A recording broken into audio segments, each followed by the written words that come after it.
set. Okay. Sorry.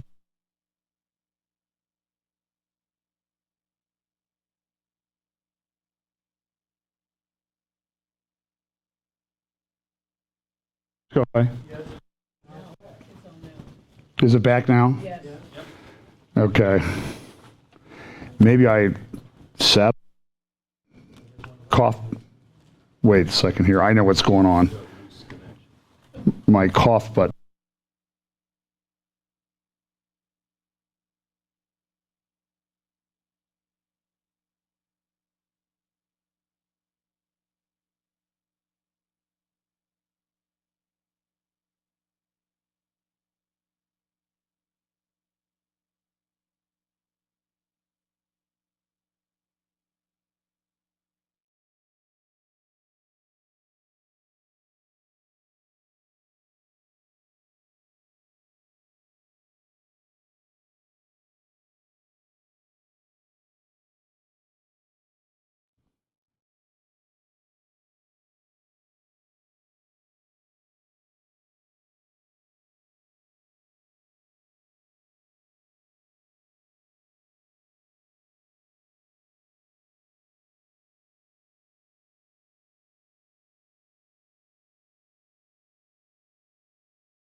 Testing 1, 2.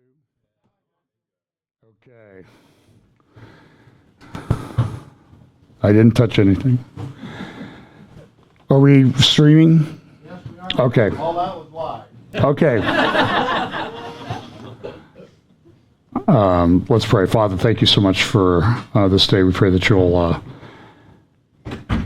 help us to sort of work through these issues that the world is going through right now and understand how they fit into Bible prophecy. Bless us today. In Jesus' name, amen. Well, this could be a tough one. No, I think I have some information, just so I let you know where we're going. We'll look at some of the cultural things in the news. It's kind of hard at this point to say what isn't related to Bible prophecy because the world is in such turmoil and chaos everywhere you look. And I know that's not very uplifting or very positive, but I'm positive it's a mess out there. It's everywhere you look, and as I sort of try to filter through things, it's just absolutely shocking to me that so many things are happening at the same time. So I'm only going to briefly touch on the World Economic Forum Davos meetings that took place, mainly because there was another important conference this week that I'm going to focus on. And the Davos meetings, there's probably 60 to 75 hours of video, and I would say all of it is very relevant as we see these globalists, the New World Order types try to get ready for the Great Reset. And sort of the question would be, well, what are they trying to take over? And the answer is everything. And that's why I titled this Pulling Out All the Stops, because last week I sort of said, talk about the Great Reset. It's really the Great Revealing. They've been planning this for a while. They've been waiting for their crisis, and now they have their crisis, I think. And I just don't see how this thing gets walked back. But I'm going to spend a lot of time on a conference that took place, the INSS, the Israeli Strategic Security think tank, had their annual conference this week. It was done virtually. And they also released their report, which was a strategic assessment of Israel. And we know that in Bible prophecy, Israel is sort of the pivot point. Not sort of, it is the pivot point. And so all these things relating to Israel and its security and its economy and its government, I think all of this is relevant because all these, it seems like everywhere everything is set up that if somebody could just come in with a man with a plan, everybody would be happy. And I've never seen it and I don't think anybody else that talks about this. I watch some other people do their prophecy updates, and everybody says, I've never seen anything like this. I never thought I would see it like this. But the fact of the matter is we are seeing it and we are living it. So we talk about this convergence of events, and I could make that really small and include everything that's happening, but we live in a crazy disrupted world. Reminder, we haven't been banned on YouTube yet. I don't come out and talk about that thing that they want to stick in your arm that much. I have concerns about that thing. I think you know what I'm talking about.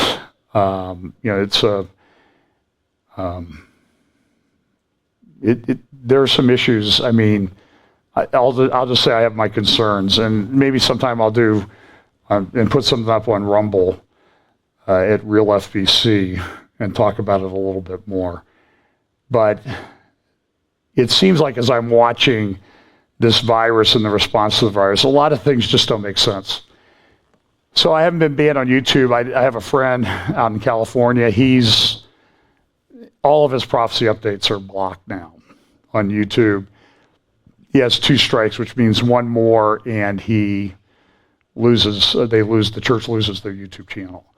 So we do have to be a little bit careful about that because we have, we have a lot of subscribers, and we try to be in a place. But here are some other places where you can find the prophecy update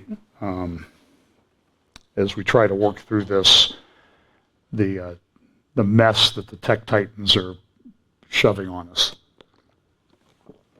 Can I give you a little bit of humor? This week it was announced that I didn't know that I lived like 2 miles from a Godiva store. A lot of good that does me now, right? Godiva is closing. Godiva Chocolate is closing all their stores in the U.S., every single one, because of the pandemic. I have termed this the chocolates. So I think I can take credit for that one. I don't think I got that one from anyone, but and this is sort of the operative verse. And even as they did not like to retain God in their knowledge, God gave them over to a reprobate mind to do those things which are not convenient. And when you look and you unpack the term reprobate, and this is just sort of a general overarching filter to view everything in the world through. God has given people over. It's a judgment. He's given them over to a reprobate mind. They have lost the ability to reason. So, I mean, you see things like razor wire and fencing around the Capitol, which they're talking about making permanent, I guess. And so nobody's going to the Capitol anymore. Well, except certain people, and one commentator said, well, I'm not so sure that it's all that fencing and razor wires to keep people out. Maybe it's to keep them in. So they can't do any more damage than they do. But this reprobate mind thing is really evident as what is going on in culture.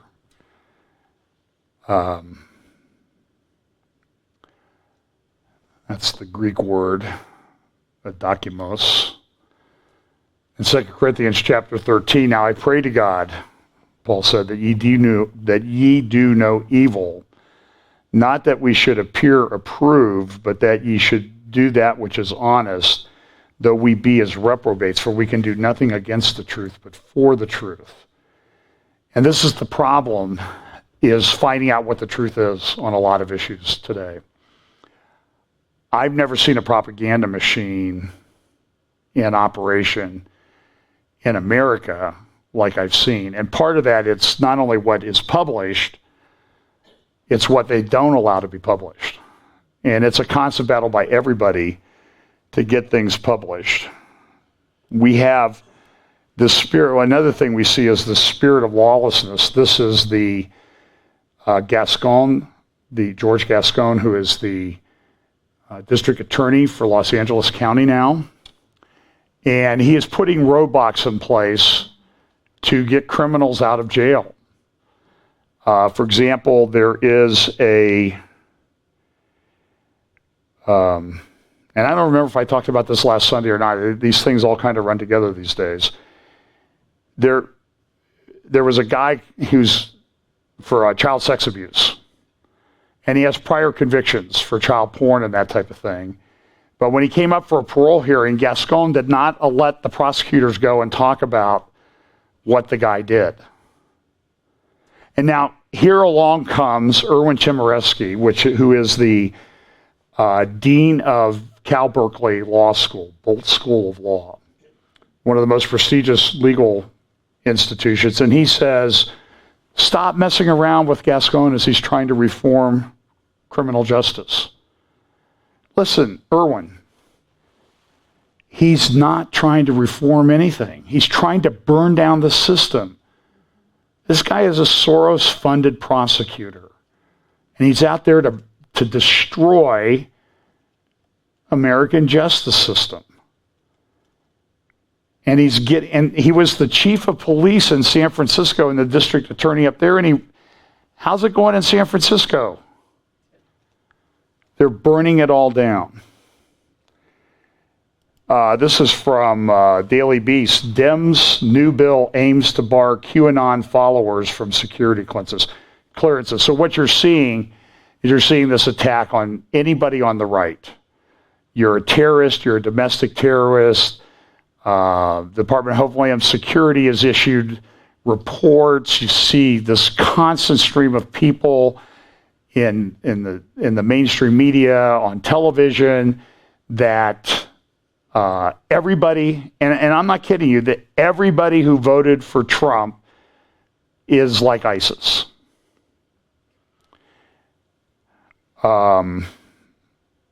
It's shocking to me. I mean, how many cities have the Trump people burned down and destroyed over the last year?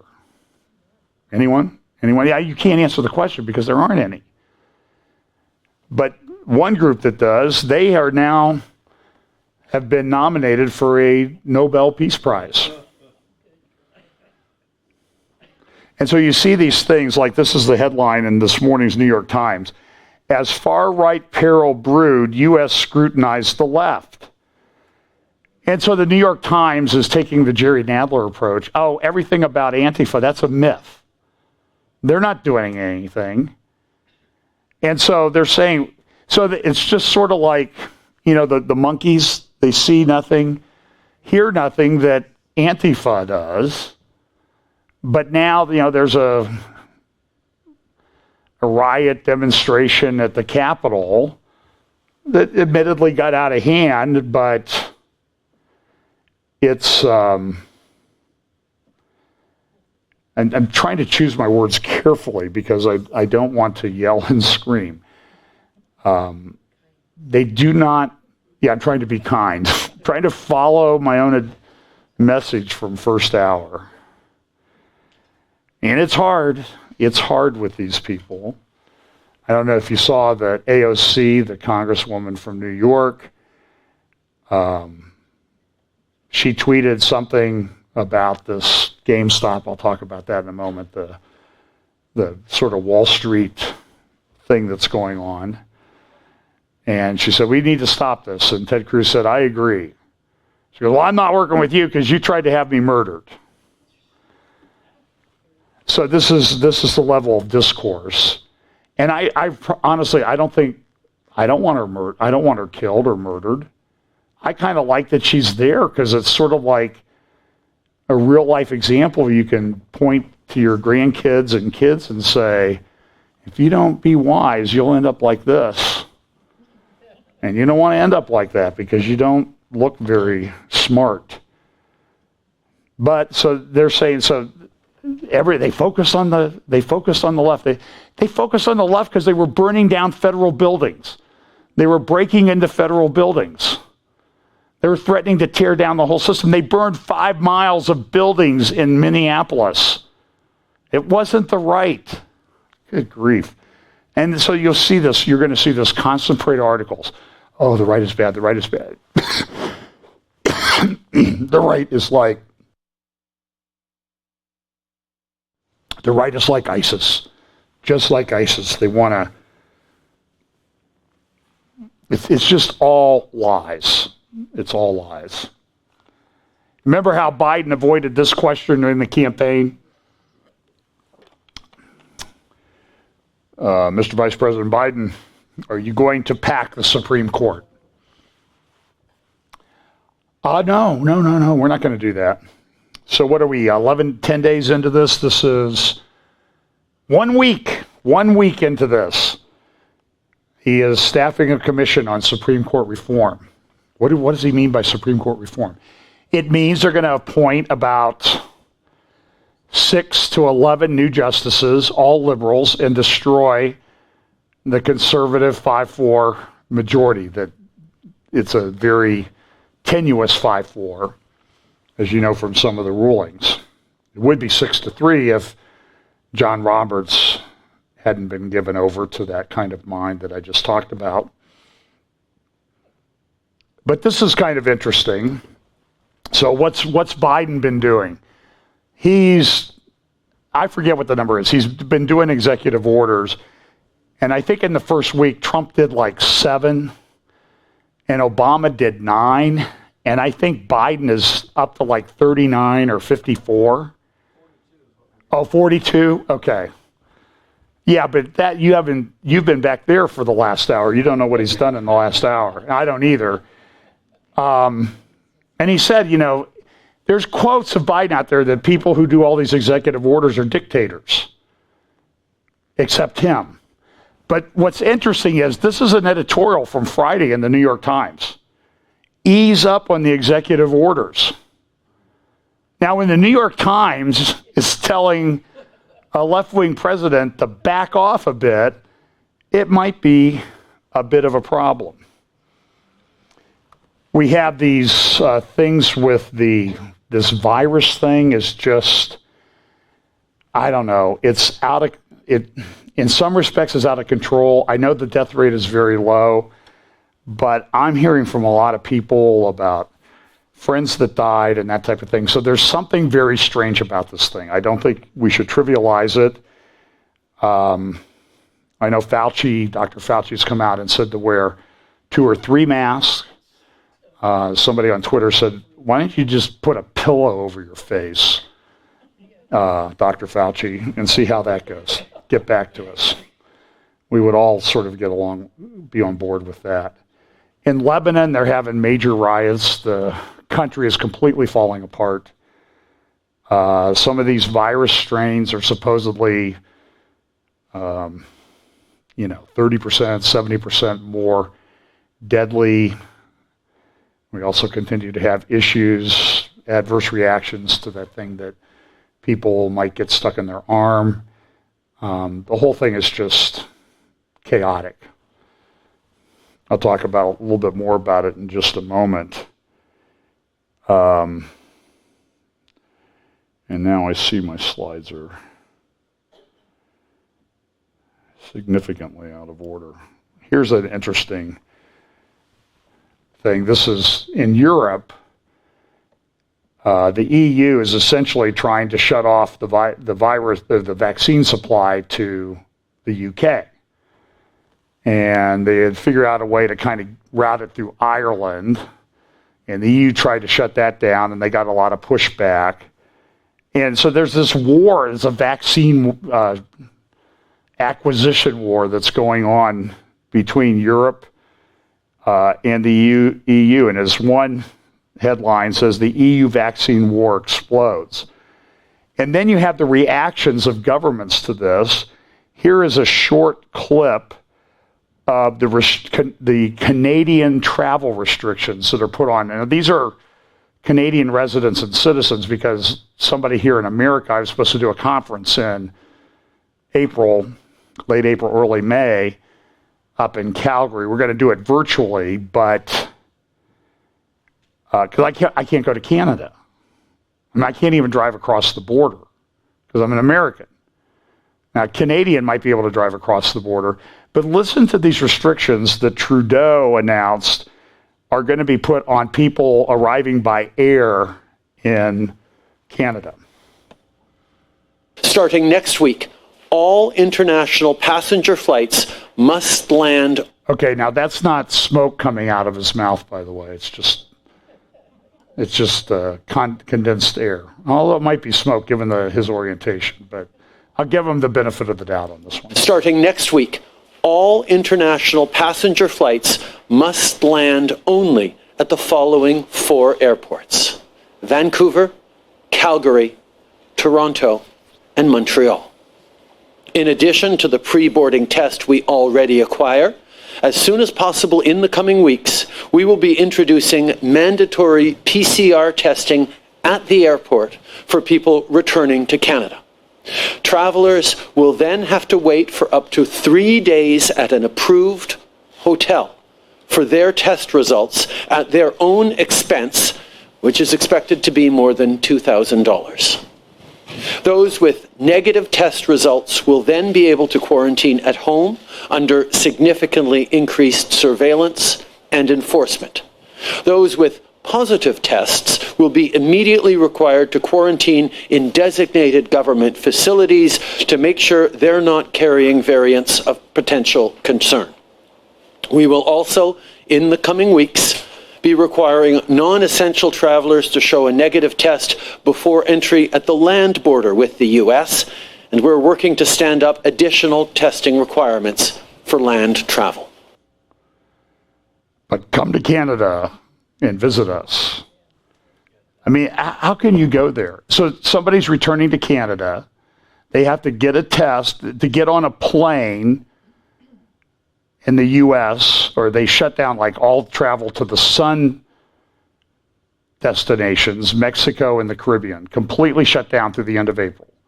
You can't go there and you can't come back from there. So people were scrambling to get home. They have to have a negative test, which can take 3 days. They get on a plane, they come back, they have to get another test when they get there, and they have to stay in a government-approved hotel under surveillance for the 3 days till they get their test result, and then they get their test result. If they are negative, they get to go and spend another 11 days in quarantine under surveillance at home. If it's a positive test, you go to a government quarantine facility until they decide to let you go. And there was a case in Canada, a pastor and his wife came back, and now I see they have like dogs that are sniffing people to see if they have the virus at the airports. And his wife got pulled out of line and taken away by the police. And they told him, if you ask any questions, we're going to, if she resists, we will arrest her and take her to jail. And she was taken away, and he has no idea where she is several days later. Because they won't let her communicate. I guess they took her phone away or whatever. This is Canada. As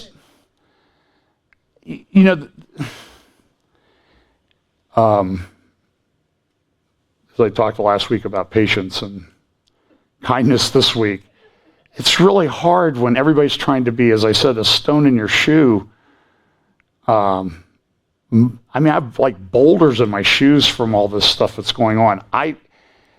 It is a strange, strange world. So here's a little bit about this thing on Wall Street. So what happens is when people think a stock is going to go down, they short it. They buy the stock, or they don't have the stock, but they short it. And if they have to deliver the stock, then they have to buy it at whatever the price is. So if you think the stock is at $30 a share and it's going to go down to 20, and you say, okay, I'll short the stock because I know that if I have to produce the stock, I'm not going to pay $30 a share for it. I'm going to pay $20 or $10 or $5. And then what happens is these hedge fund managers, they short stocks all the time. It does nothing for the company. And then they go on these shows and they say, well, I think this company's going under, good time to short that stock, don't, because that stock's going down. Well, what happened is that, and literally this is true, that a lot of people who are sitting around eating Cheetos in their parents' basement, these 19-year-old guys who are bored, they have no job, they can't go to school, but they have a computer and a high-speed internet connection, thanks to mom and dad.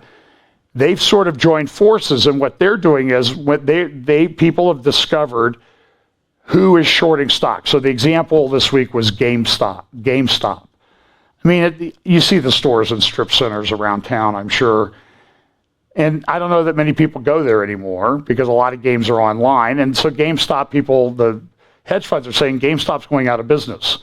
So they started shorting it, and people said, I'm going to buy the stock. So they started buying the stock, and GameStop went from like $30 a share to $440 a share. And, there's sort of a visceral, guilty. So you can see the GameStop stock price? That's what it did in a very short period of time. But what happened? Well, all the hedge funds that had shorted GameStop, now they've got to produce the stock. They've sold stock they didn't have. Now they got to go get the stock. It's not $20 or $30 a share now. It's $440 a share. So some of these hedge funds lost $2.5 billion. There's one guy who was doing this, buying GameStop, and he did like a $30,000 investment and turned it into like $8 million. But he's just a guy, he's literally in his living in his mom's basement, doing this. And the hedge funds and the Wall Street brokerages, they said, you can't do that because we're losing money. You've been doing this to people for years. Now somebody's playing the other side of the game.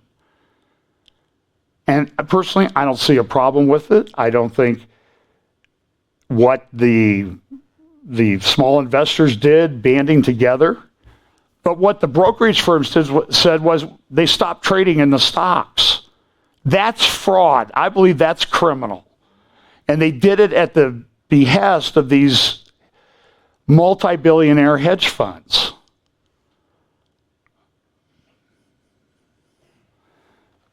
And I mean, literally, here's one of the guys that started it. He's in a T-shirt with a band, a headband on.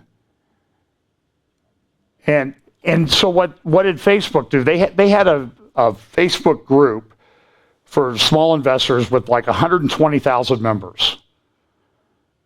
What did Facebook do? They shut down the group. They blew it up. This is unbelievable. It is unbelievable. And so now we're at this place where there's a reckoning. And so you should know that right now there's a big push to short silver. Now, I'm trying to think. Somebody sent me some statistics on silver this morning, so I'm sure I will quote them incorrectly. But people have been shorting silver for a while now, and now people are going and buying silver and the price is going up. Gold's going to go up the same way, but they have different ways to put the brakes on gold. But the problem is that, that I think there's like, let's say, 3 trillion tons of silver. They are able to mine 770 million or billion, I guess it's million tons. So wait, there's like 3 billion tons of silver in the world. They're able to mine 770 million a year, but they use 990 million a year in industrial production. So at some point, this thing's it's just going to blow up. And so that's the next one to watch. And this is all done by computers. Small guys they're doing trading. They don't have to pay commissions to a big brokerage firm. They're just sitting there. And some of these people are making, $6,000, $7,000, $8 million doing this.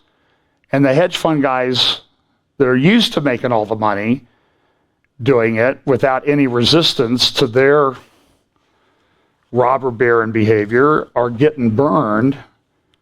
And I have to tell you, I think it's it's delicious to watch. This is an article in the new, and so if you ask me things that I'm concerned about, I'd say it's that thing, people are getting stuck in their arm. I'm concerned about that. And this is a Jerusalem Post magazine today, Quantum Leap, the super quantum computer arms race remaking the world. Now, last year it was reported that Google had kind of cracked the quantum code. And what they will be able to do, and they plan to do, is to put these things into almost like a neural network that mimics the brain. And the speed at which this will operate, it will change everything.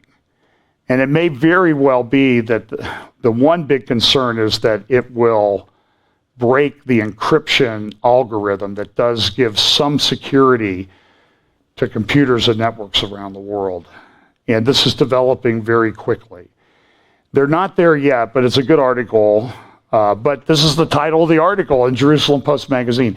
I don't make this stuff up. I'm just telling you what secular people look at, evaluate what's going on. And so the guy who wrote this article from the Jerusalem Post, quantum apocalypse.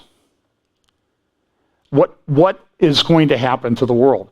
What will happen to the world if this technology gets in the hands of someone who wants to control everything? That's going to be that's scary. And I'm just telling you, all these things are being put in place on multiple different levels. And eventually they're going to get to the place where somebody is going to do something with them, and it's not going to be pretty. Now, this is a video I find very creepy. 15 seconds long, using artificial intelligence. It is a passenger bus in China. Watch this.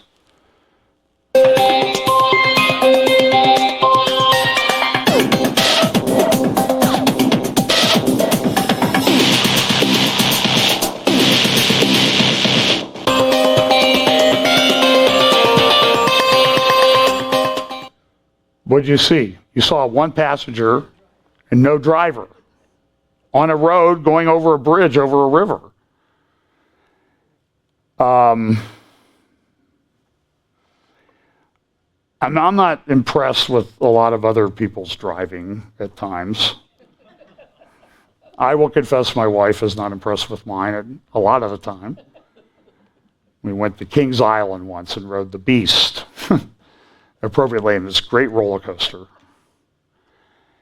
And we're in the midst of this, getting rattled, your teeth are shaking, and you're going around this curve at 70 miles an hour. And my dear sweet wife looks over at me and she says, "This isn't so bad. It's like riding in the car with you."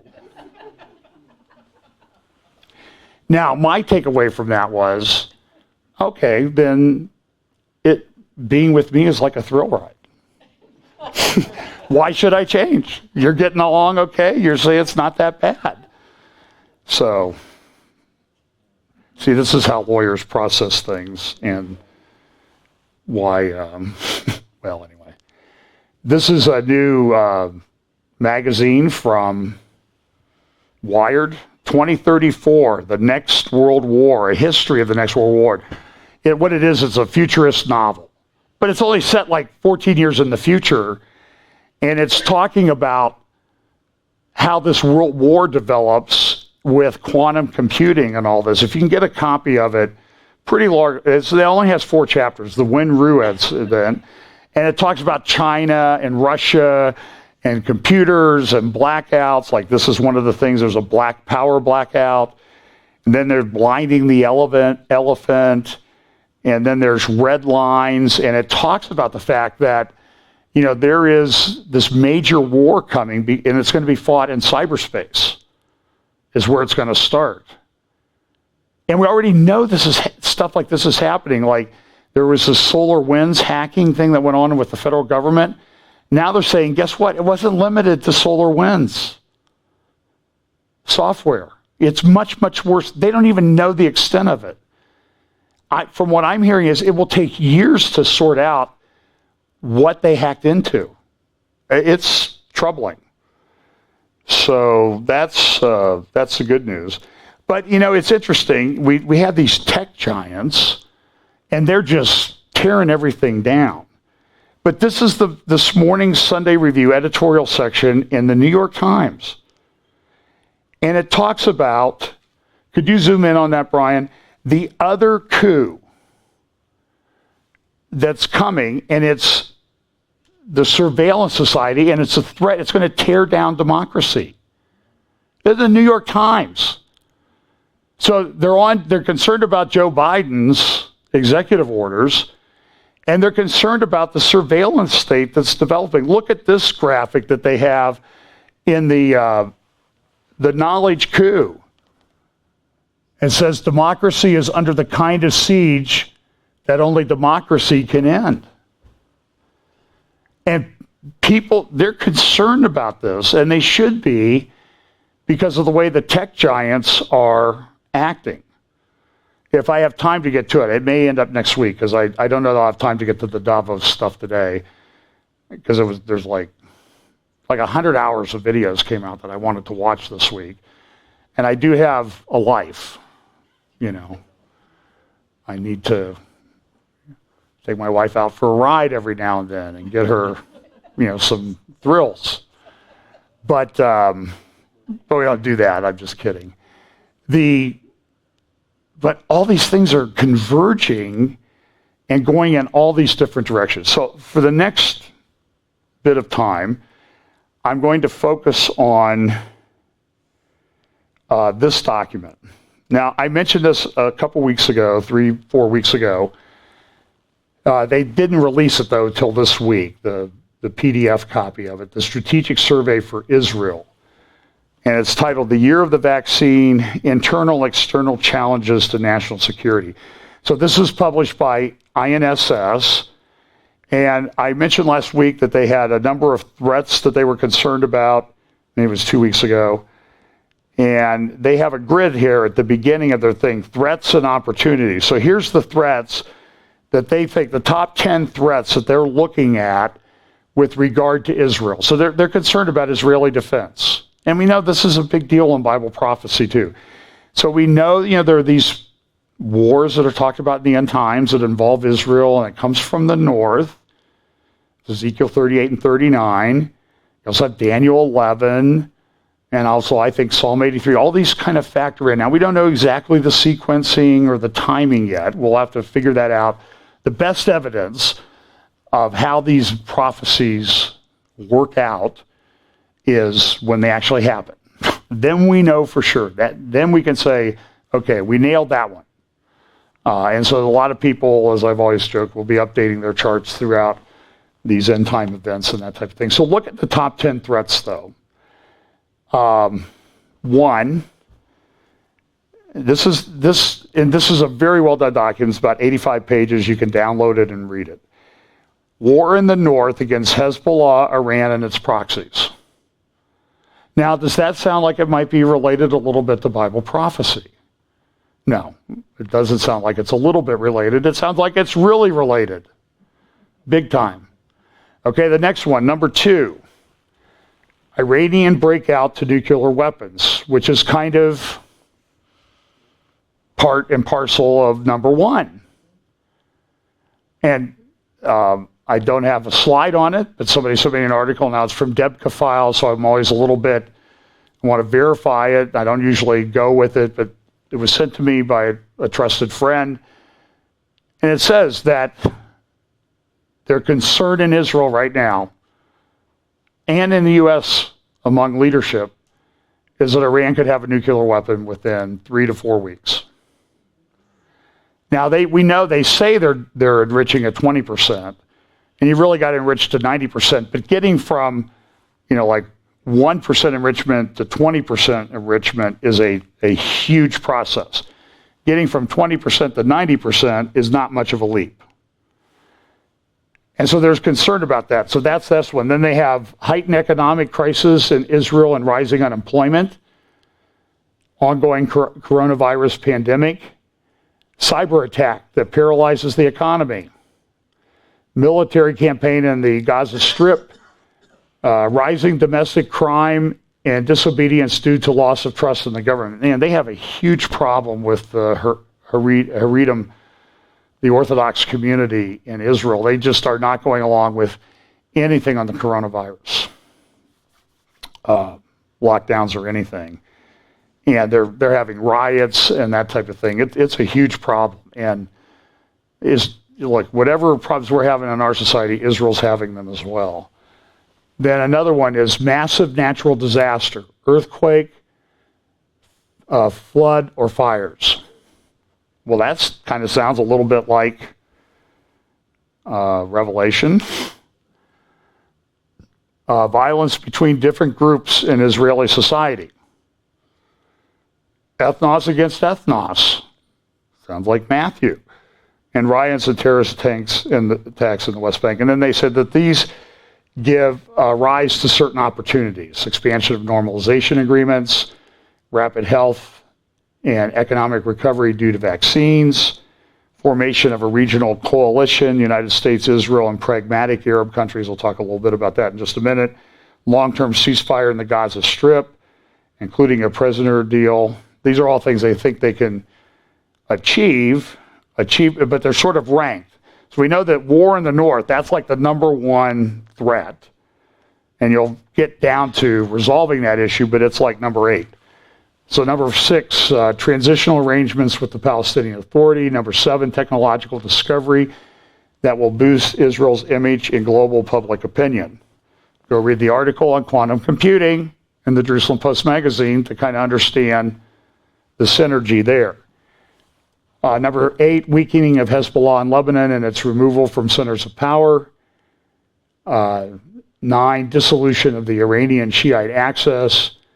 And 10, change of regime in Iran, along with the moderation of its regional policy and its nuclear aspirations. That's number 10, and those are not going to happen. So you can see number 1, threat, and the opportunities or the resolution are way down the list as to what they think. It's a nice little article, so I'll just look at this. So it's broken down into a number of parts, the strategic assessment. The international system recovery from COVID-19 among great power competition.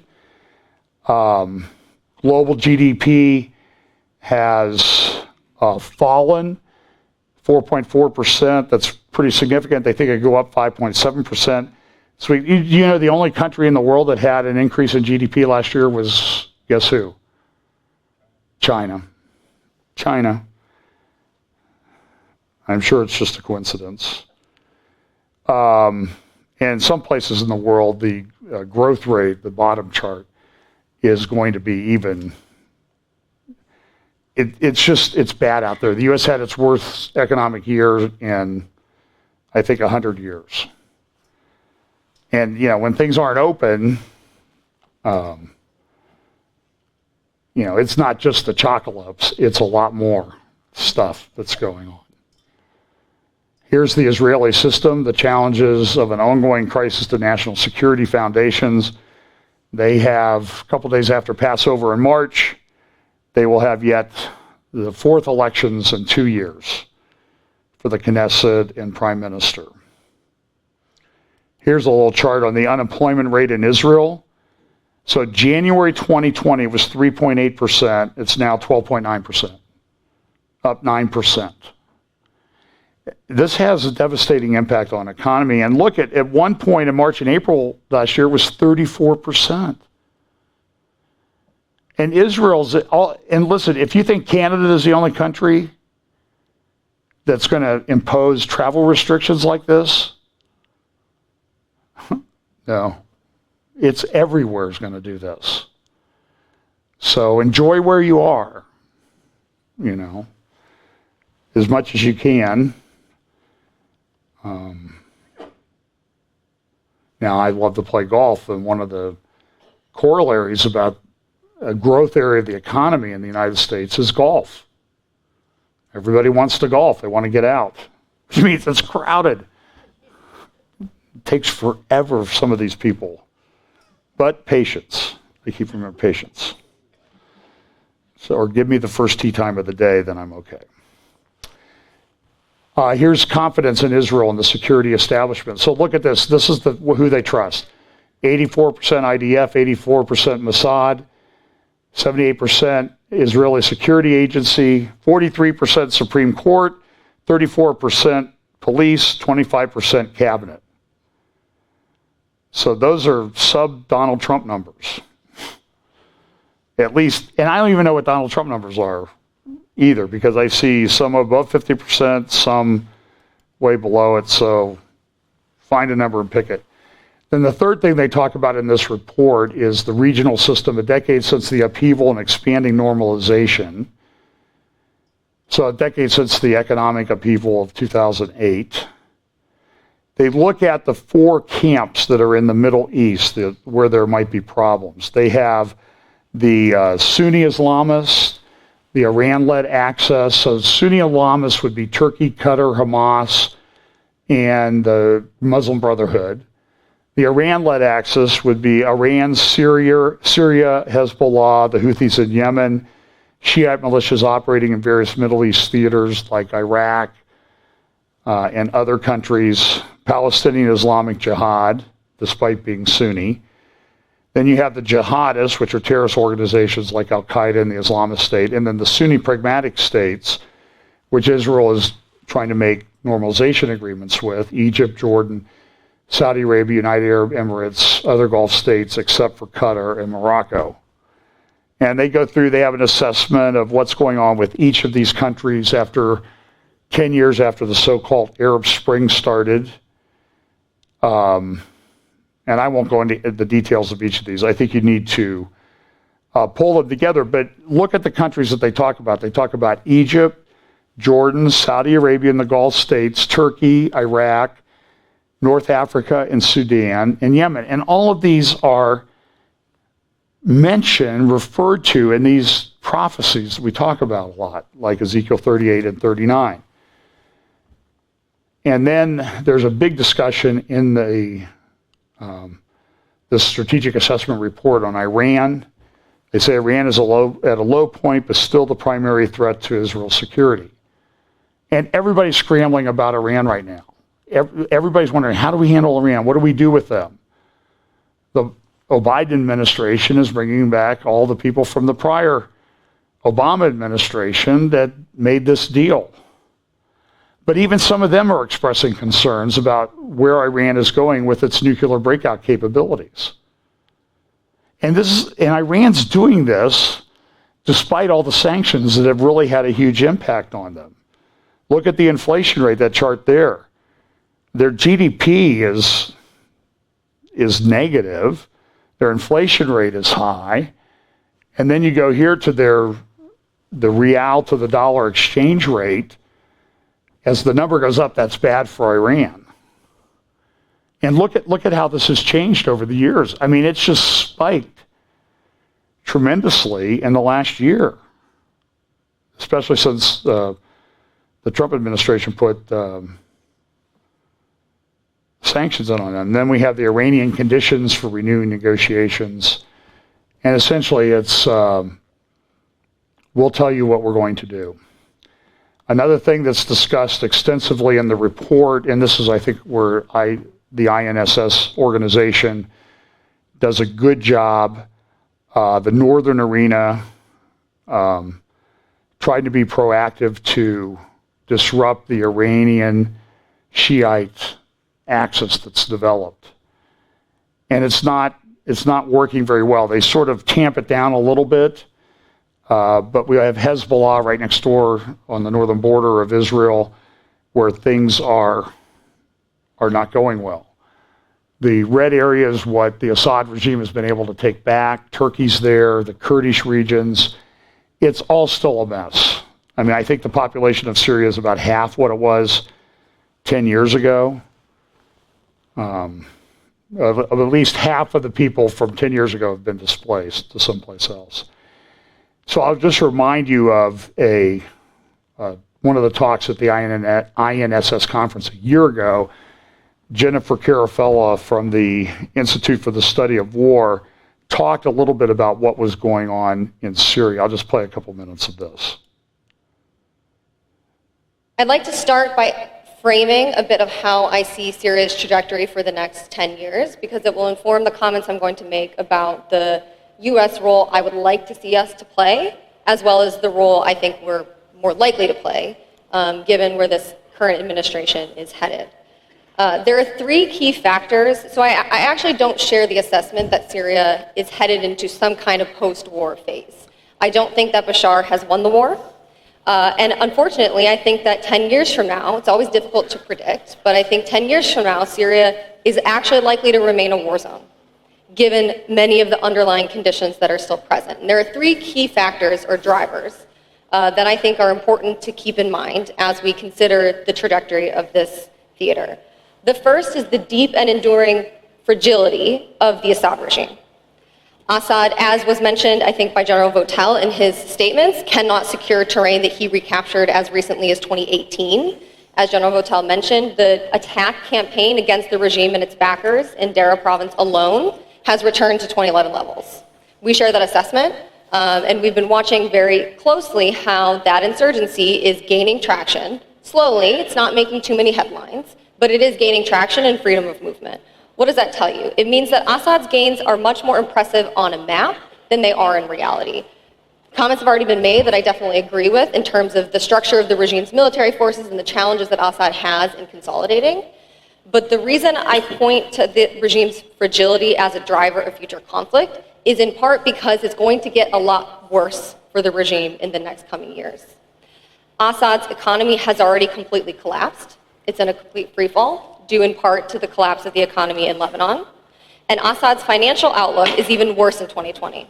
The US just passed a major piece of legislation titled the Caesar Bill, which creates authority to add significantly sanctions not only on the Assad regime and its cronies that are preying upon the Syrian population and getting rich in the process, but also adds additional sanctions, authorities for additional sanctions on Russia and Iran. Anybody essentially that provides any kind of financial, technical, or military support to the Assad regime could face significant and severe sanctions in 2020. So Assad's not going to have the resources that he needs to pay his warlords and to try to buy off local populations at exactly a time when the military cost of holding on terrain that he's already recaptured is increasing due to that insurgency that I just mentioned. Furthermore, the Russians are actually very limited in their ability to solve this problem for Assad, and not just financially.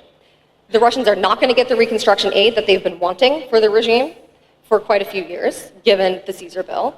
But the Russians actually are much more limited in their ability to project military power in Syria than is often discussed. The effect of the Russian air campaign has, of course, been completely devastating for the Syrian population and for the aid workers and other civilian actors that should not be targeted by the Russian air campaign, but which are targeted with precision, violating all sorts of international laws. But the Russian ground presence is much thinner. And I mention that because air power is not going to save Assad from an insurgency. Air power was helpful in retaking major terrain because it was devastating, as I mentioned, and because it started to change the calculus of rebels on the ground, who then began to agree to surrender deals. Those surrender deals that the Russians helped broker are exactly what is now unraveling. The Russian military police has been attempting to repair them and to keep some kind of minimum level of stability in Dara, as well as in Aleppo and other places, and that's breaking down. The other example I'll point to of Russian limits is that it actually took them quite a while to project power into northeastern Syria, and they had to deploy additional military police into Syria to do that. They are now beefing up that presence, and it is more significant. However, the Russians are not going to be able to solve either that financial or the military problem that Assad faces in the months to come. The second key driver that I'll point to is the terrorist organizations. specifically the Salafi jihadi organizations, ISIS and Al-Qaeda. ISIS is down but not out, and is regrouping fastest in areas that the Assad regime controls, and is going to exacerbate that prior problem, the fragility of the regime. ISIS is regaining not territorial control yet, but the ability to challenge territorial control for the Assad regime, and they are concentrating their attacks on lucrative oil and natural gas fields and infrastructure in central Syria in order, with the deliberate intent, to accelerate further unraveling of regime control. Furthermore, Hayat Tahrir al-Sham and other al-Qaeda-linked groups in the northwest remain strong. They are losing terrain in the fight in Idlib right now, and that creates the perception, again, that Assad is going... Well, listen, you get the point, is that Syria is still a failed state. I mean, we call it Syria, and we act like there's a country called Syria, but there's sort of an enclave that Assad controls somewhat, and the Iranians are, controlling militias elsewhere, and Erdogan in Turkey is, intervening in places that he can intervene, and the Kurds are, my understanding is the Kurds are, their organization in Iraq is, they have sort of an autonomous region in Iraq that's breaking down somewhat. You have the Iraqi Shiite militias that are Iranian sponsored in Iraq. The whole thing is just, there's a major problem. And on top of this, you have Lebanon is now a failed state, according to the INSS report. The strategic assessment, they have political crisis, they have economic crisis. We have the, large areas of Lebanon controlled by Hezbollah, sponsored by Iran, and Beirut. Remember, it was 6 months ago they had that massive explosion in the harbor. Very little rebuilding has been done. You remember Macron went there and they treated him like he was a coming messiah. Nothing's really materialized from that. The U.S.'s assessment I read this week in one of the Lebanese newspapers essentially said the U.S. is estimating that rebuilding Beirut is now estimated to take 20 years. This is not good. This is going to help an Ezekiel 38-39 scenario develop, in my opinion. And,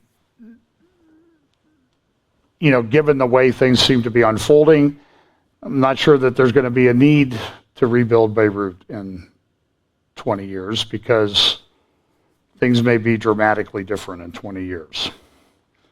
But this leads to concern on the northern border. There's a thing there, you can freeze this if you want to read it. Israel has 4 strategic options. Continue the same thing. Be proactive to expel Iran and Hezbollah from Syria, which would lead to the removal of Assad. But then what replaces him? That's a problem. They can try to do politics. That doesn't seem to work. And they can attack physically, militarily. None of those options seem to be good. Now, Chief of Staff Avi Kochavi of the Israeli Defense Force gave a speech on Tuesday. He noted that this has been somewhat controversial in some areas in Israel. Essentially, he said, look, we have 6 areas of operation. We have Libya, Mediterranean, Lebanon, Syria, Iraq, and Iran. And again, it sounds like he's taking this out of Ezekiel 38-39 and some of the other Bible prophecy passages. But he said this, he essentially said, look, the world has to continue pressing Iran. We cannot go back to the JCPOA. That would be a huge strategic mistake. He said even an amended agreement would still be an operational and strategic mistake for the whole world, he added, calling for more pressure on the Islamic Republic of Iran. He said Iran is under significant economic pressure. Their trade has fallen dramatically. These pressures must continue in all directions. And he said that he had tasked the IDF, I think I mentioned this last week, with preparing plans for countering Iran, which will be developed in the coming year. They're really going to be very much closer, especially if Iran's going to break out. They're not going to wait a year to do something. And so this led to a couple interesting editorials in the Friday edition of Jerusalem Post. One editorial, very positive, good for Kochavi. He spoke the truth. And Yaakov Katz, who is the editor of the Jerusalem Post, said, Israel needs to work with Biden, not against him. And why did Kochavi, who did he think he is, and what did they do to make him be the guy to go out there and say this ridiculous stuff that he said? Because I think Mr. Katz is a supporter of the JCPOA. That's falling apart. That's not coming back. One Israeli commentator actually got on TV and said this: if the chief of staff had attacked government policy, compared us to the Nazis, or preached morality to Israeli society, he would have been applauded. But he dared to sin, the most serious sin of all, to align with government policy. Boy, and people were really upset about that. One of the other things they did at the conference, and I don't have time to play you the video, you can find it at the INSS Facebook or YouTube Facebook page or YouTube channel. They actually did a war game where they simulated a war game, and they had people representing different players: Iran, Lebanon, Hezbollah, Israel, the United States, how they would respond to this. It was very fascinating analysis. So there's this problem that we have, though. What's the Biden administration going to do? There was an attack on the Riyadh, the capital, by drones coming from Yemen that are controlled by the Houthis, who are sponsored by Iran. In Tehran Times, they said Saudi aggressive foreign policy backfired. They tried to take us out, but we're still here and we're controlling everything. There were U.S. B-52 overflights kind of showing power. But then the Biden administration said we're going to put a hold on arms sales to the UAE and to Saudi Arabia, with this Iranian threat growing. We don't know what's going to happen. Interesting article at the Jerusalem Institute for Strategy and Security, Iran and Israel, the inevitable war. And I'll just read their executive conclusion. Iran-Israel relations are essentially a zero-sum game, leaving Israel little choice but to act upon its existential instincts. Therefore, escalation and the use of force to reverse Iranian ascendance in the Middle East politics, to prevent its nuclearization, and to prevent the encirclement of Israel by Iranian proxies is probable. And it goes through, you can look it up. I think there's a link to it in the video description on YouTube. Iran and Israel, the inevitable war, JISS. I think if you go to JISS website, you will find it there on the landing page. Listen, all of this stuff, these conflicts and everything, these have been percolating for centuries, and now we see that there's like this massive convergence of all of these things that seem to be important. Seth Frantzman at the Jerusalem Post, I believe, has a new book. It's out or coming out on drones and how they're changing things. And we know that these drone things can be very effective. If you remember back in, I think it was September of 2019, the attack by Iran on the largest oil refinery in the world. And the attack was done with some precision, with cruise missiles and drones hitting key infrastructure within the refinery there that really took everything offline and caused crude prices to go up by about 50% almost overnight, because it was going to put such... And so these things, they were hitting like certain specific targets. Now, Yemen, the Houthis claimed that we did it, but there's no way they had the technology or the range of what hit. And so Saudi Arabia, they took things apart, they analyzed it, and it was clear that this was done by Iran. And you can see how these things hit. They hit the very things that they wanted to hit. It was a stunning attack, and there's really not been response from Saudi Arabia or the United States against that, but they did an extensive analysis. And so this article about Iran, Israel, the nuclear war, or the inevitable war, says this. And again, remember, we know the Persians involved in one of these attacks. A nuclear arsenal is Iran's best assurance for regime survival and for achieving regional hegemony. Thus, it is inconceivable that the mullahs will give up the quest for the bomb. Diplomacy and our economic sanctions are unlikely to stop Iran from going nuclear. Whatever efforts at regime change were made, they were unsuccessful. The international community, including the U.S., has no appetite for military confrontation with Iran. At present, Iran's imperial nuclear aspirations remain unchecked. Israel cannot tolerate a nuclear Iran. Iran-Israel relations are essentially a zero-sum game, leaving Israel little choice but to act upon its existential instincts. Therefore, escalation and the use of force to reverse the Iranian ascendance in Middle East politics, prevent its nuclearization, as well as the encirclement of Israel by Iranian proxies, is probable, adding a new dimension to the Iran-Israel war already underway. Assuming that Israel has the capability to destroy the key elements of the Iranian program, such option makes eminent strategic sense. Unfortunately, only military action can prevent the descent of the Middle East into an even more brutish and dangerous region. Because if there's a breakout on it with nuclear weapons by Iran, Saudi Arabia is going to get involved, Pakistan's going to get involved, and you're going to have a nuclear arms race in the Middle East, where you have an Iranian regime that's driven by theology that think they can bring about the apocalypse and cause the return of the Mahdi. And this is their theology that's driving them. And the people, whether it's the majority view in Iran or not, is irrelevant because the people that hold this view are running things. And if there is a change in the structure of the Iranian government to go from sort of a little bit of, the religious supreme rulers and then the secular people like Rouhani, if it goes to the Iranian Revolutionary Guard Corps, the IRGC, you're going to see a big game change, and I think you'll see war in pretty short order.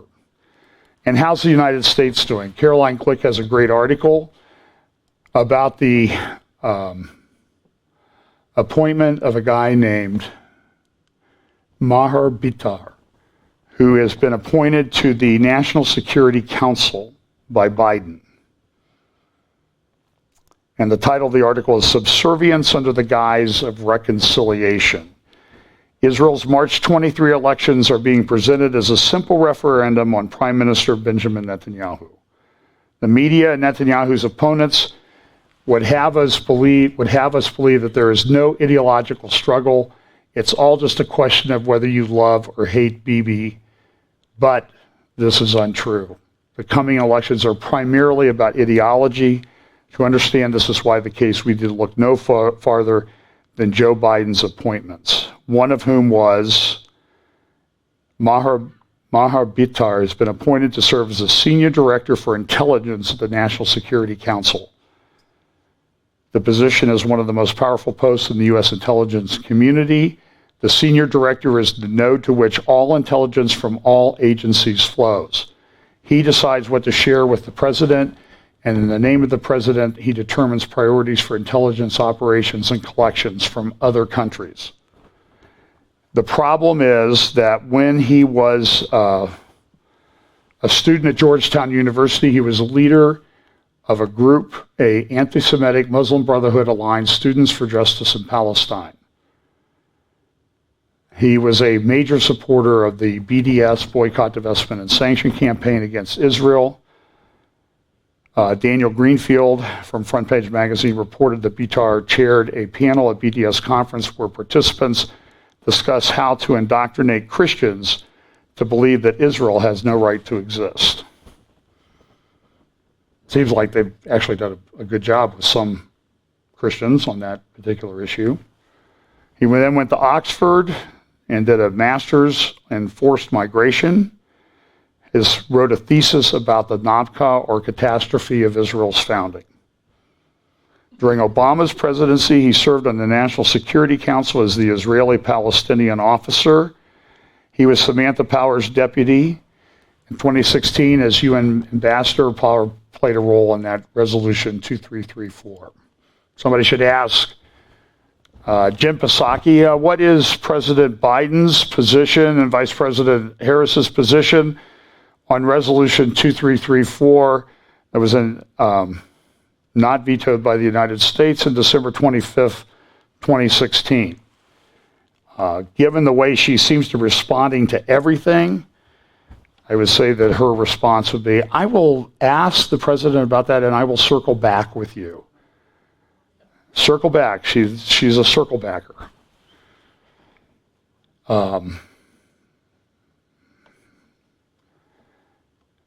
Somebody said that some of the things that are being done there seem to be juvenile. And now we know, and I think John Kerry is the oldest juvenile in the history of planet Earth. I do not like that guy being in charge.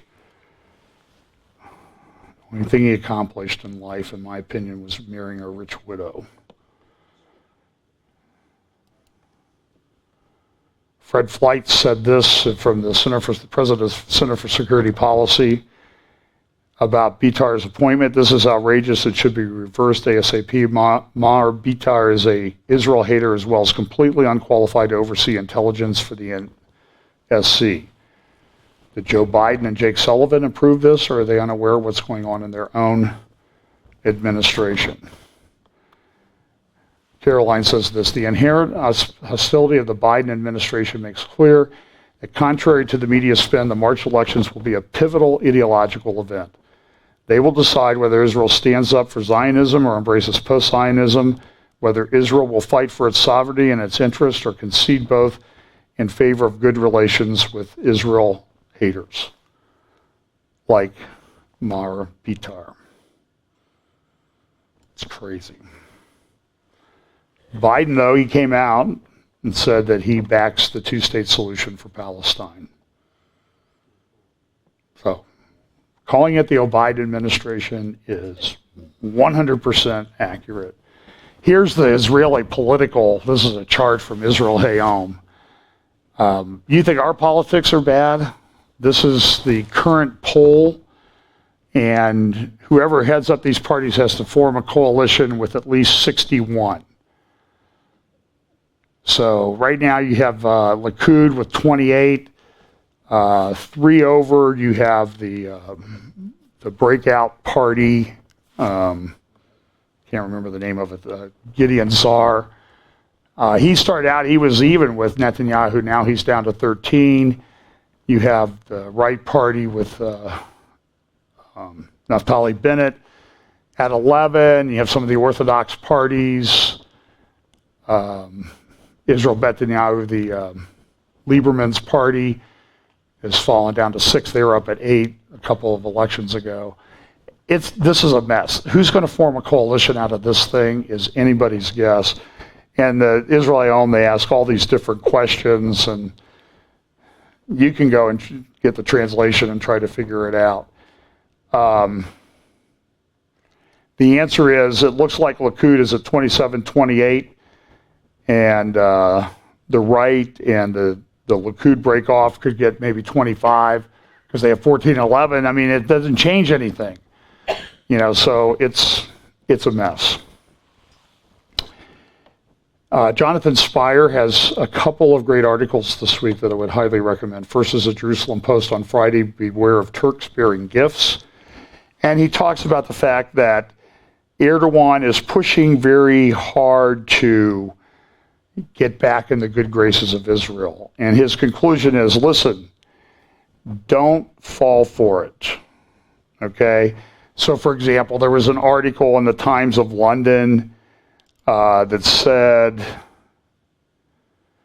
here it is, this week, that said, look, Erdogan's now reassessing Turkey's relations with Hamas. And it's like, don't believe it, because just a couple months ago, the Times of London also reported that Hamas was using a secret cyber war base in Turkey to target enemies, specifically Israel.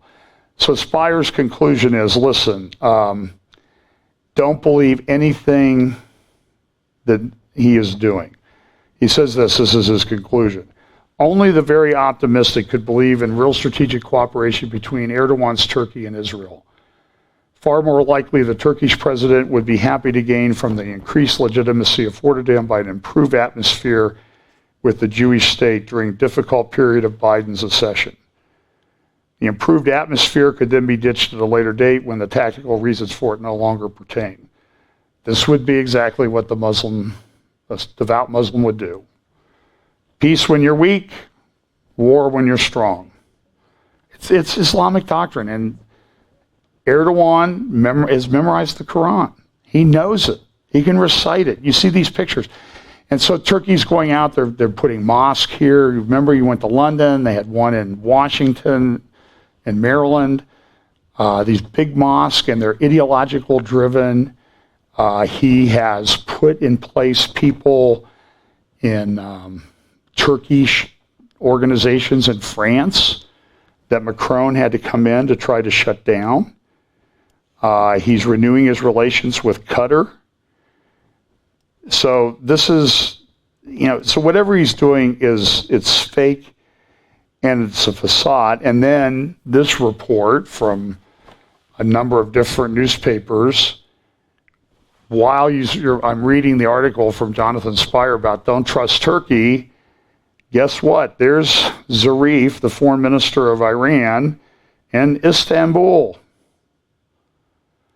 at a meeting with the Turkish foreign minister, and they're giving different things. We're going to do regional cooperation. We're going to get along. And he also has a meeting with Erdogan. So don't believe this fake stuff that's coming from Israel or from Turkey that they want to get back in the good graces of Israel. And Jonathan has another article with another author at JISS, Turkish militias and proxies. Really don't have time to go into it. He talks about the different organizations, deep state that Erdogan has put in place over the years of power that he's in Turkey. And these are militias that he controls. They're sort of off budget. And he sends them around the Middle East, and he gets Syrian proxies. He pays this.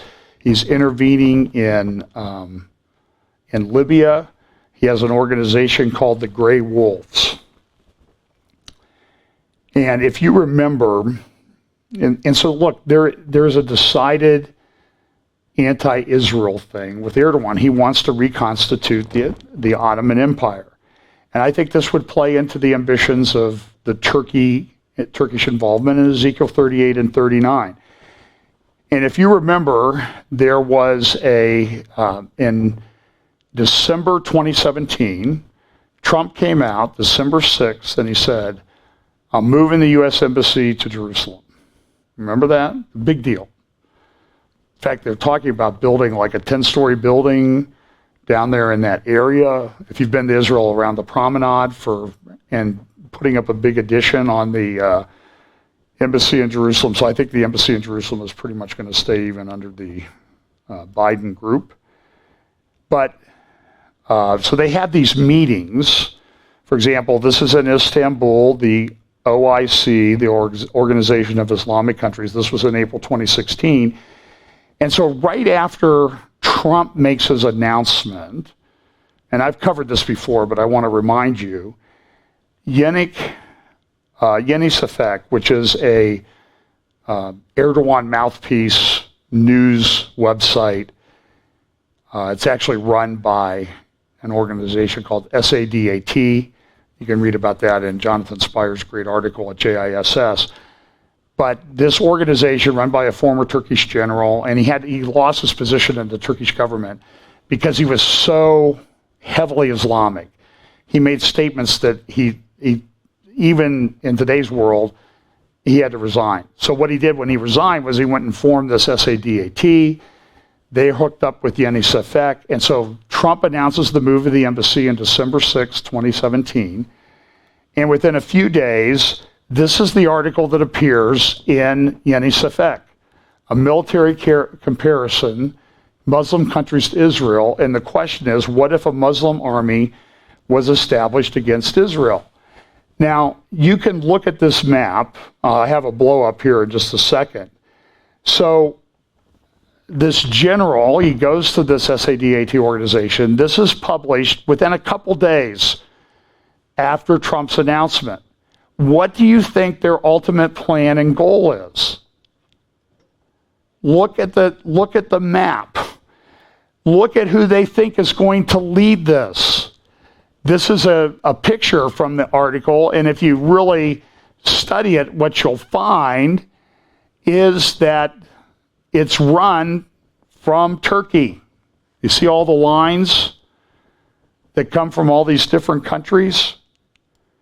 Here's a bigger map. And this looks remarkably like, at least somewhat, Ezekiel 38:39. Would you agree?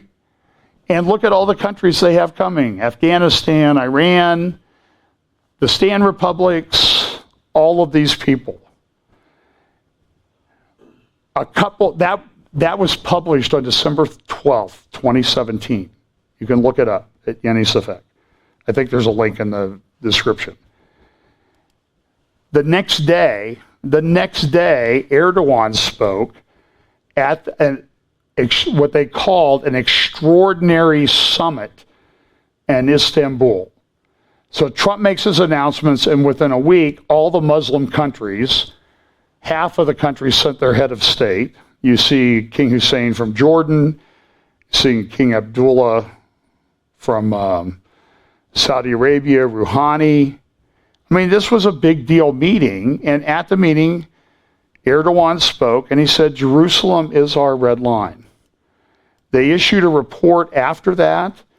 That was a Istanbul Declaration on Freedom for Al-Aqsa, Extraordinary Islamic Summit Conference, 13 December 2017. You can download this and read it. Spire makes extensive mention of it in his article.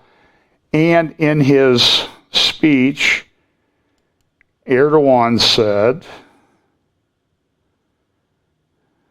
at the meeting, Erdogan delivered a clear message regarding Jerusalem. Here, oh, there it is. I put it on the slide. Those who think Jerusalem belongs to them today will not be able to find a tree to behind tomorrow. That's a specific reference to, I believe it's an Islamic hadith, that said when the Mahdi comes and they're going to take down the Jews for the last time, that the trees will say, hey, there's a Jew hiding behind me. You can come kill him. This is what Erdogan thinks. So what Jonathan Spire is saying is, this is what the guy thinks. Don't believe anything that he says. Iran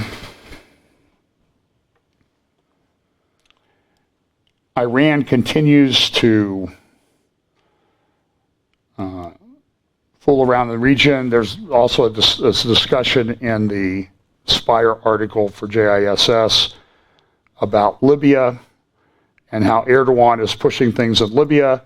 There's also a thing about how he's pushing things in Syria. These are maps from southfront.org, which tracks troop movements and that sort of thing. It's a fascinating thing. And then, so Iran is still messing around. So there was a new group that came out, and I believe they have claimed there was an explosion outside the embassy in New Delhi, in India, the Israeli embassy. And this group, it's the Righteous Promise Brigades. Oh, I'm sorry. This group claimed that they were behind the attack on Riyadh, the drone attack that came from Yemen. It's apparently a pro-Iranian group, Islamic group. They use kamikaze drones. And then they also published, so they attacked Riyadh, but they also published this poster. Now, what is that building? Well, that's the Burj Al Dubai, the tallest building on the planet. And it shows a drone hitting around somewhere between the 80th and the 100th floor. And this is a clear message of what they intend to do. Another thing that Iran is doing is they're forming a six-party union in the Caucasus region with Russia, Iran, Azerbaijan, Turkey, the Republic of Azerbaijan, Armenia, and Georgia. Again, this is a northern alliance that's specifically discussed within Ezekiel 38 and 39. Here it is. Blast near Israeli embassy in New Delhi happened. I don't think there were any injuries, but there was a letter said, this is revenge for Soleimani, and this is just like an appetizer as to what we plan to do. There was also a report in the Jerusalem Post this week that Syrian troops had taken positions on the Lebanese side of Mount Hermon in Israel to kind of give you a little bit of a flavor. And I'm almost done, although I have it easily about 2 hours more stuff sitting here on my computer. So let me give you an orientation on the map. This is Haifa right here. This is Beirut. This is Nahariya. Nahariya is about just a very short 6 minutes from the Lebanon border that goes up through here, over here, and then you'll see a town called Majel Shams. That is on the slopes of Mount Hermon.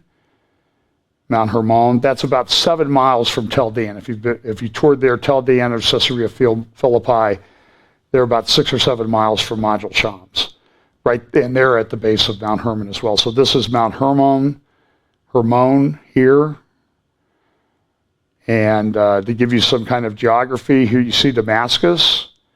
So from Majel Shams here in the Golan, the northern part of the Golan, to Damascus is 32 miles. But if you put it into Google Maps, it will tell you that that travel is impossible. And you wouldn't want to take the trip anyway.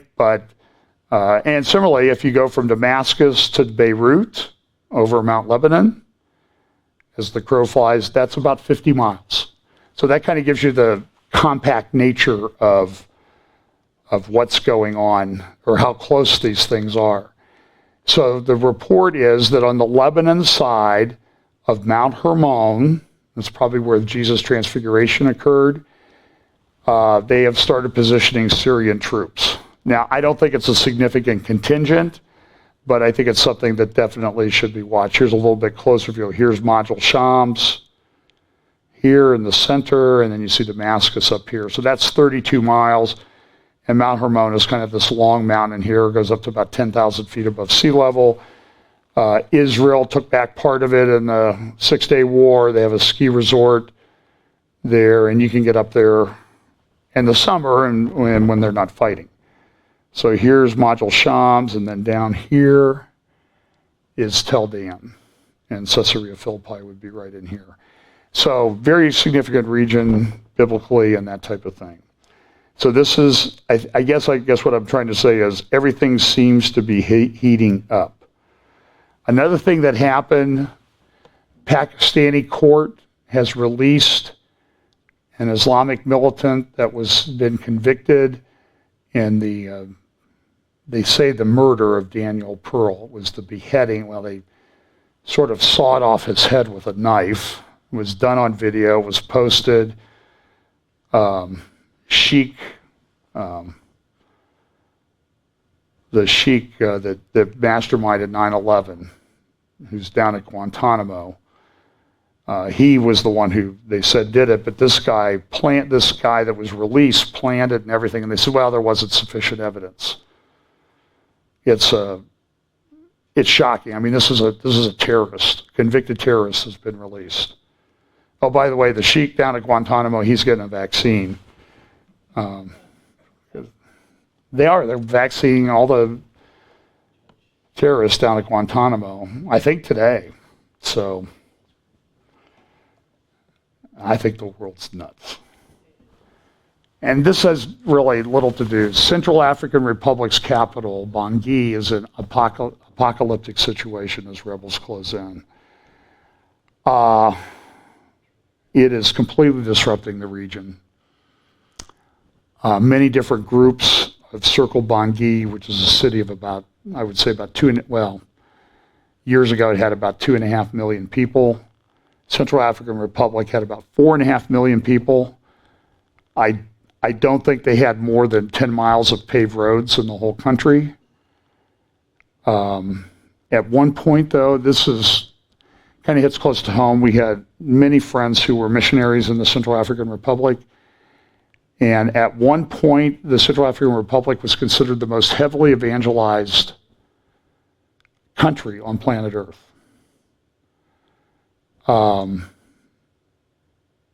The church had a very significant presence. The country is completely, within one generation, the country is completely fallen apart. People are starving. Reports I read said that women are trading sex for food in Bangui. I had people who were like second set of grandparents to me who lived in Bangui for many years, served there, and in the Chad. This is heartbreaking that this is happening. And then this commission, this is Macron in France announcing the French Charter of Principles for the French Islamic Religion. Listen, there's a lot of speculation about Macron. I do think he has a very high view of himself if he thinks he can come up with the French Islamic religion. And there's a lot of conflict. These gray wolves that I talked about, they have seated themselves in Netherlands and France, and they're causing problems, and that's leading to tension between Turkey and France. And I think we need to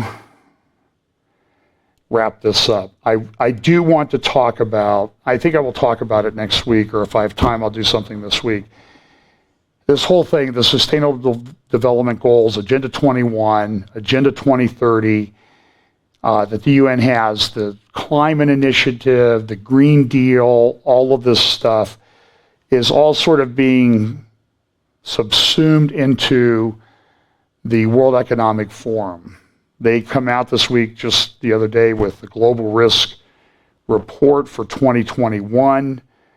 It's an extensive report. Somebody sent it to me just before I walked up here. But they have, all these different risks, IT infrastructure breakdown, digital power concentration, involuntary migration, interstate conflict. So we'll give the World Economic Forum a little guest pass today for the prophecy update. They seem to be doing my job. Look at this: digital inequality, social cohesion erosion, infectious diseases, debt crisis, asset bubble burst, youth disillusionment, prolonged stagnation, social security collapse, livelihood cases. And they show how they're all kind of interrelated and all these crises are going to work. Look, I will confess, this is not a very upbeat update. But I hope it's truthful. Interesting report. Fractured future. This is from the World Economic Forum. These are the people who are doing the Great Reset to make everything wonderful, right? And what are they talking about in their reports? This dystopian future. And I agree with them. I think it gets resolved when Jesus returns. That's my hope. I'm sure they think they're going to put it all back together. Error 404, barriers to digital inclusivity. Look at this. By 2025, 4 years, they're going to increase data generated by 4 times. You couldn't afford to print off the information they have on you now. And all this stuff is going to increase by 4 times. So this is why the New York Times has an editorial today. This is not good. Look at this. This is that strategic intelligence website, Global Risks. You can look at all the things that are interconnected. This is from the New York Times this morning, too. Our world in 20 years. Fires, floods, wildfires, hurricanes, sea level rise, flooding, heat events. So I'm only the reporter. I'm not the...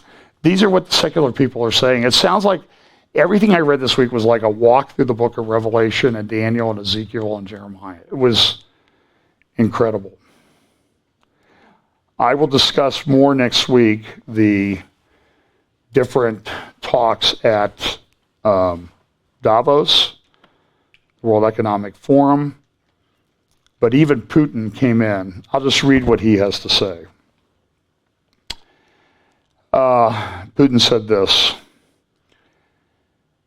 He said, he pointed at growing inequality and unemployment and the rise of populism as potential triggers for new conflicts that he said could plunge the world into a dark anti-utopia. Well, that's upbeat. He lives in a $1 billion house. I looked it up. 183,000 square feet.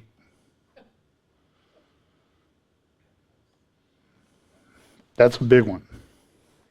What's the Biltmore down in North Carolina? 200,000? Maybe 250? Putin's getting up there. He said this: the pandemic has exacerbated the problems and disturbances that have been accumulating. The international institutions are weakening, regional conflicts are multiplying, and the global security is degrading. He said that spiraling tensions have come to resemble the situation before World War II. I strongly hope that such hot global conflict is impossible now. It would mean the end of civilization. But the situation may become unpredictable and spin out of control. There is a real danger that we will face a downturn in global development fraught with all-out fight, attempts to solve contradictions by searching for internal and foreign enemies, and the destruction of basic traditional values. Putin also criticized the growing influence of U.S. social media companies and said that their impact on society now puts them in competition with elected governments. He described the negative role of technology companies that run social networks, charging that they have abused their position and tried to control the society, replace legitimate democratic institutions, and usurp an individual's right to decide, to live, and what views to express. So this is coming from a guy who's a dictator. He's concerned about it. So listen, I know I have this great hope that Jesus is going to come back and solve all of this. But in the meantime, we have stuff to do. We need to get people saved and discipled. That's our mission. Because I don't think we're going to stop this. You can try, and you can be hopeful, but listen, when a guy who lives in a 183,000 square foot house kind of has a negative view of the way the world is going, that's prophetic, my friends. So, look up, focus on Jesus. He has us. Lord, thank you for your promises. We pray that you will give us strength to do, guide us by your Spirit, give us opportunities to share the gospel, and help us to always stand for the truth of the gospel, the truth of the Word of God, and the fact that Jesus is coming back to set up his kingdom. Bless us this week in Jesus' name. Amen.